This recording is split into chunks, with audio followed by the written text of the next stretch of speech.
এই জুলাইয়ের গণ অভ্যুত্থানে ইউনিসেফের তথ্য ৬৪ জন শিশুকে হত্যা করা হয়েছে। পৃথিবীর ইতিহাসে নাই যুদ্ধাবস্থা ছাড়া, যেখানে যুদ্ধ নেই, নিজ দেশের সরকার তার দেশের শিশুদেরকে হত্যা করেছে এবং সেই সংখ্যা ৬৪। পৃথিবীর ইতিহাসে বিরল, এটা ভুলে গেলে ভুল হবে। ২০০০ মানুষকে হত্যা করেছেই, ৩১,০০০ মানুষ পঙ্গু হয়ে গেছে, কেউ আংশিকভাবে, কেউ সম্পূর্ণভাবে। ৪,০০০ মানুষ অন্ধ হয়ে গেছে, কারো এক চোখ, কারো দু চোখ। কাজে যে শিশুদের কথা যখন আমরা বলি, আজকে এসছে যে শহীদ প্রেসিডেন্ট জিয়াউর রহমান শিশুদেরকে ভালোবাসতেন, আর এখানে বিপরীতে শিশুদেরকে হত্যা করা হয়েছে। এই ভয়ঙ্কর হত্যার বিচার না হয়ে তো বাংলাদেশের রাজনীতি এগোতে পারে না। কাজে আজকের অনুষ্ঠানে এই শিশু হত্যার বিচার দাবি করছে। আমি কিন্তু কোনো পলিটিক্যাল পার্টির লোক না, আমি কিন্তু সমালোচনা করার লোক। কোনো পলিটিক্যাল পার্টিতে আমি কখনো বিলং করিনি। এই শহীদ প্রেসিডেন্ট জিয়াউর রহমানের যে ব্যক্তিগত সততা আমাকে মুগ্ধ করে। আর বিপরীতে বাংলাদেশ থেকে আপনারা জানেন ২৮ লক্ষ কোটি টাকা ১৬ বছরে পাচার হয়ে গেছে। মানুষ বুঝতে পারে না, ২৮ লক্ষ কোটি টাকা বোঝা যায় না। আমি যেহেতু সাংবাদিকতা মানুষ, আমি বুঝিয়ে দিই এই অর্থে, ২৮ লক্ষ কোটি টাকা দিয়ে ৯৫টি পদ্মা সেতু করা সম্ভব ছিল। কোন দেশের টাকা জানেন? হৃদয় কেঁপে উঠে। যে দেশে ৫০০ টাকা বিধবা ভাতার জন্য, এক মাসে ৫০০ টাকার জন্য ৫ মাইল হেঁটে যায় একজন বিধবা, ৭০০ টাকা বয়স্ক ভাতার জন্য ১০ মাইল হেঁটে যে উপজেলা সদরে নেয়, সেই দেশের গরিব মানুষের ২৮ লক্ষ কোটি টাকা পাচার হয়ে গেছে। এইটুকু বলে, আমি যেহেতু সাংবাদিকতার এবং গণযোগাযোগের মানুষ, এবং আজকের আলোচনা যার গল্প আমাদের দর্শন, দর্শনটা কি, শহীদ জিয়া রহমানের দর্শন আমি কোথায় খুঁজে পাবো? অনেকের বক্তব্য শুনেছি, আপনারা একটু ক্ষমা করবেন যদি সহকর্মী হিসেবে একটু সময় আমি বেশি নেই। সেটা হচ্ছে, আজ থেকে ৪০০ বছর আগে একজন ফরাসি দার্শনিক, তার নাম হচ্ছে ডেকার্টে, তিনি বলেছিলেন, I think therefore I am. মানে মানুষ যে অস্তিত্ববান, মানুষ যে টিকে থাকে, ডেকার্টের প্রশ্ন ছিল তার প্রমাণ কি? তিনি বলেছেন, যে মানুষ চিন্তা করতে পারে না সে মানুষ বেঁচে থেকেও আসলে বেঁচে নাই। কাজে মানুষের প্রমাণ হচ্ছে তার চিন্তার প্রকাশ, তার ভাব প্রকাশ, তার মত প্রকাশ। So I think therefore I do exist.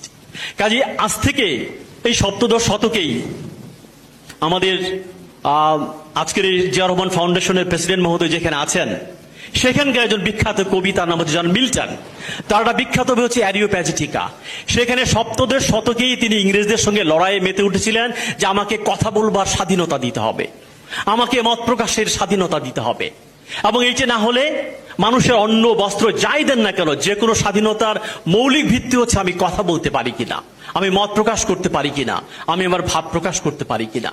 এবং ভাব প্রকাশেরই এটা অন্যতম মাধ্যম হচ্ছে গণমাধ্যম। কিন্তু আপনারা জানেন ১৯৭৫ সালের বাকশালে ৪টি পত্রিকা রেখে সমস্ত পত্রিকাকে বন্ধ করা হয়েছিল, গণমাধ্যমের কণ্ঠরোধ করা হয়েছিল। শুনলে অবাক হবেন, সেই সময়কার সাংবাদিকতা ইতিহাস পড়ে আমি দেখেছি সাংবাদিকরা মুদি দোকান দিচ্ছে, তারা হচ্ছে ভ্যানে দোকান দিয়ে তাদের জীবন জীবিকা, হাজার হাজার সাংবাদিক বেকার হয়ে গেছে। এই যে সাংবাদিকতা পেশার যে ডিগনিটি, তাদের যে মত প্রকাশ, ভাব প্রকাশের স্বাধীনতা, এটা ফেরত নিয়ে আসছেন কে? একজন সামরিক শাসনের লোক হয়ে, সামরিক ব্যারাক থেকে এসে শহীদ প্রেসিডেন্ট জিয়াউর রহমান কিন্তু এই যে বহুদলীয় গণতন্ত্রের কথা আমরা বলি, বহু সংবাদপত্রের কথা বলি, বহু মতের কথা বলি, সেটা কিন্তু তিনি আমাদের জন্য নিশ্চিত করেছেন।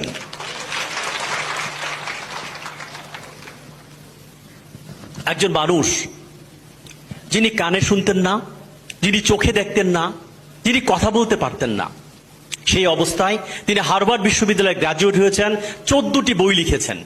তার নাম হচ্ছে হেলেন কিলার। হেলেন কিলার বলেছে, একজন মানুষ কত শিক্ষিত, কত সংস্কৃতবান তুমি বুঝবে কি দিয়ে? সে বলেছে একটি শব্দ দিয়ে। শব্দটা কি? টলারেন্স। যে যত বেশি শিক্ষিত, সংস্কৃতিবান, তার টলারেন্সের লেভেল তত বেশি। আপাত অনেক ডিগ্রি পড়াশোনা যদি সে টলারেন্স লেভেল না থাকে, হেলেন কিলার বলছে বুঝে নিবা তার শিক্ষার মধ্যে ফাঁক আছে। কাজে গণতন্ত্র একটি সরকার ব্যবস্থা, তার চেয়েও গণতন্ত্র বড় হচ্ছে মত, দ্বিমত, ভিন্ন মত, পরমত সহিষ্ণুতা, যেটা আমি ক্লাসে বলি ভলতেয়ারের উক্তি, যে আমি তোমার সঙ্গে দ্বিমত করতে পারি, কিন্তু তুমি তোমার কথা বলতে দেওয়ার জন্য আমি আমার জীবন দিতে পারি। That is the beauty of democracy. এবং সেইটাই হচ্ছে শহীদ প্রেসিডেন্ট জিয়া রহমানের মূল জায়গা, যে যিনি বহু পত্রিকাকে খুলে দিয়ে মানুষের মত প্রকাশের পাঠাতনটা নির্মাণ করেছিলেন। এবং আপনারা শুনে অবাক হবেন, এই যে 16 বছরে মত প্রকাশ কি করা যেত? আজকে যিনি আমাকে ইনভাইট করেছেন আমার কলিগ, আমার পাশের ফ্ল্যাটে থাকতেন ডক্টর মোর্শেদ, তিনি খবরের কাগজে একটি কলাম লিখেছিলেন। শহীদ প্রেসিডেন্ট জিয়াউর রহমান একটি মাত্র লাইন লিখেছিলেন, সেই লাইনের জন্য ঢাকা বিশ্ববিদ্যালয় থেকে যেটাকে আমরা মুক্ত চিন্তার জায়গা বলি, তার চাকরি চলে যায়। তিনি আমার পাশের ফ্ল্যাটে ছিলেন এবং তার বাসা থেকে তার ছোট বাচ্চা, আমার খুবই কাছে, বাচ্চাদের আমি খুব ভালোবাসি, সে বাচ্চা সহ তার বাসাকে ওইখান থেকে উৎখাত করে দেওয়া হয়েছে। এবং সেই রাতে তিনি ভয় পেয়েছিলেন তাকে কি অ্যারেস্ট করা হবে। আমি কিন্তু কোনো পলিটিক্যাল পার্টির লোক না, কিন্তু ভাবি আমাকে ফোন দিয়ে বলেন, রুবায়ত ভাই বাসাটা রেডি রেখেন, আজকে রাতে আপনার বাসা থাকতে হতে পারে। সে হয়তো আমার বাসায় ওই দিন রাতে আসেনি, আমি তৈরি ছিলাম।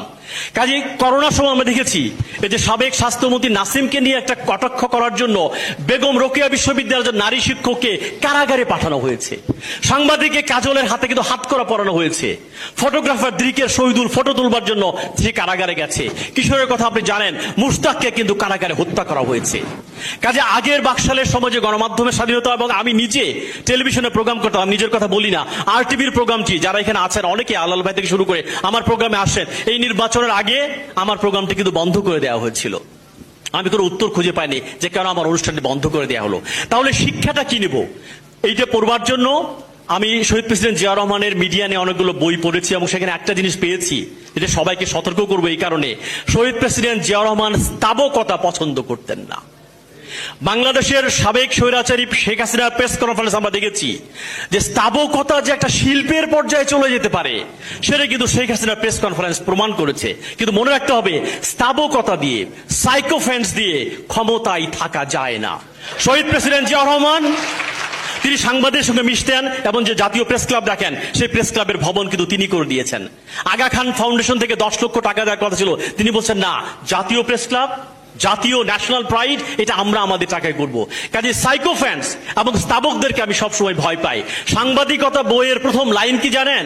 পৃথিবীর প্রত্যেক সরকার মিথ্যা বলে, পৃথিবীর প্রত্যেক সরকার জনগণের থেকে তথ্য লুকায়। সাংবাদিকের দায়িত্ব হচ্ছে সেই মিথ্যার জায়গায় সত্যকে প্রতিষ্ঠিত করা, যা সরকার লুকাতে চায় সেটাকে প্রকাশ করতে পারা। সাংবাদিকরা যেন প্রকাশ করতে পারে, যারা সমালোচনা করতে পারে, সেই জায়গাটা নির্মাণ করার নাম হচ্ছে ডেমোক্রেটিক মূল্যবোধ। আমি মিস্টার তারেক রহমানকে ধন্যবাদ দিব, কয়েকদিন আগে তিনি কার্টুন নিয়ে লিখেছেন যে শিশির ভট্টাচার্য ঢাকা বিশ্ববিদ্যালয়, আমার আরেকজন কলিগ চারুকলাতে, তিনি একসময় কার্টুন আঁকতেন।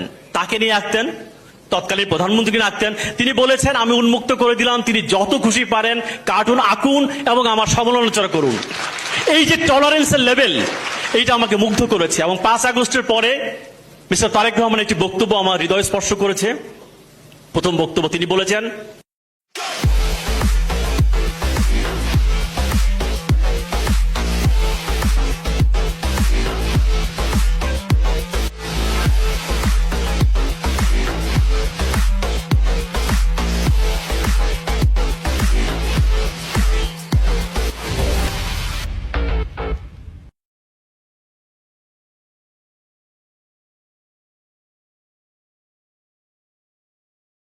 বাংলাদেশ মুসলমান থাকবে, বৌদ্ধ থাকবে, খ্রিস্টান থাকবে, হিন্দু থাকবে, তার পরের লাইনটা খুব ইম্পর্টেন্ট, বিশ্বাসীও থাকবে, অবিশ্বাসীও থাকবে। এই যে বহুত্ববাদ, এই যে প্লুরালিজম, এটা হচ্ছে গণতন্ত্রের সৌন্দর্য। এবং সেটা বলা হচ্ছে যে বাংলাদেশ কেবল বাঙালির না, আমি শেষ করছি আপা, বাংলাদেশ কেবল মুসলমানের না, বাংলাদেশ এটা বহু জাতির, বহু ধর্মের, বহু ভাষার, বহু সংস্কৃতির একটা বৈচিত্র্যপূর্ণ রাষ্ট্র।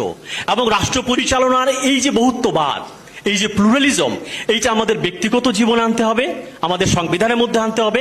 এবং 31 দফার মধ্যে কিন্তু বহুত্ববাদ আমি পেয়েছি। 31 দফার 11 দফায় কিন্তু গণমাধ্যমের স্বাধীনতার কথা বলা হয়েছে এবং কত স্পেসিফিক বলা হয়েছে যে সাগররুনির হত্যাকাণ্ডের বিচার ওই 31 দফার 11-র মধ্যে কিন্তু রয়ে গেছে। তো এইটুকু বলে আমাকে শুনবার জন্য আপনাদেরকে ধন্যবাদ দিয়ে, একটি সংস্কৃত শ্লোক আছে, ন হন্যতে, হন্য মানে শরীর, এর মানে হচ্ছে শরীরের পতন আছে, শরীরের মৃত্যু আছে, কিন্তু মানুষের যে চেতনা, মানুষের যে স্পিরিট, তার কোনো মৃত্যু নাই। হয়তো আপাতত শারীরিক জিয়াউর রহমানকে আমরা হারিয়েছি, কিন্তু তার যে বহুত্ববাদী চেতনা, তার যে স্পিরিট, সেটা কোনোদিন হারাবার নয়। আপনাদের সবাই ভালো থাকুন। আমাকে শুনবার জন্য আবারও ধন্যবাদ ও কৃতজ্ঞতা।